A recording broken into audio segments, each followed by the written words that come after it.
Doctor Mohammad Abdul বাকি, associate professor, burden general hospital আছি শিশু বিভাগের বিভাগীয় প্রধান হিসেবে।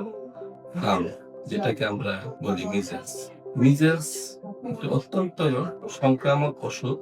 মিজেলস আমাদের শরীরের ভিতরে প্রবেশ করে সাধারণত বাতাসের মাধ্যমে। আমরা বলি 3C, কফ, ফরাইজা এবং কনজাংটিভাইটিস। এই জিনিসটা থাকতে হবে, বাচ্চাটার কাশি থাকতে হবে, নাক দিয়ে পানি পড়বে এবং চোখ লাল হয়ে যাবে।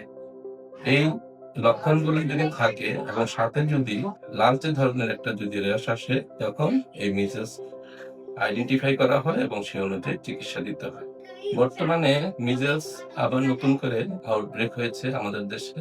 এই মিজেলসের কারণে রোগ প্রতিরোধ ক্ষমতাটা অনেক কমে যায়। সুতরাং সাধারণ যে অসুখগুলো ছিল, নিউমোনিয়া, ডায়রিয়া, সেই অসুখগুলো যদি বাচ্চাদের হয়, তীব্র আকার ধারণ করে এবং এই নিউমোনিয়া এবং ডায়রিয়াতে বাচ্চাগুলি মারা যেতে পারে। সচেতনতা হলো সব র্যাশ কিন্তু মিজেলস না।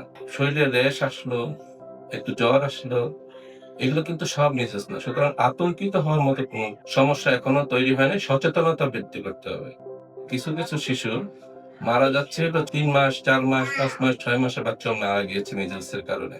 সুতরাং এখানে ভ্যাকসিনের যে শিডিউলটা, সেটা আমাদের দেশে আসছে 9 মাস থেকে। এখন 9 মাসের আগে যদি শিশু মৃত্যুবরণ করে, এখানে ভ্যাকসিনের রিশিডিউল করার প্রয়োজনীয়তা আছে। সুতরাং আমার আহ্বান থাকবে যে মিজেলসের ব্যাপারে সচেতনতা প্রয়োজন। সরকারের উচিত মিজেলস ভ্যাকসিনকে অ্যাভেলেবল করা। এই ভ্যাকসিনের মাধ্যমেই এই মিজেলসকে আমরা প্রতিরোধ করতে পারবো। বর্তমানে আমি মাটিকাটা বাজারের পাশে যে হেলথ কেয়ারে বসতেছি প্রতি শনিবার থেকে বুধবার পর্যন্ত। কোনো বাচ্চার যদি এ ধরনের কোনো সমস্যা দেখা দেয়, তাহলে জরুরি ভিত্তিতে এখানে এসে যোগাযোগ করলে আমরা এর সঠিক চিকিৎসা পরামর্শ দিতে পারবো। সবাইকে আমি আন্তরিক ধন্যবাদ জানাচ্ছি।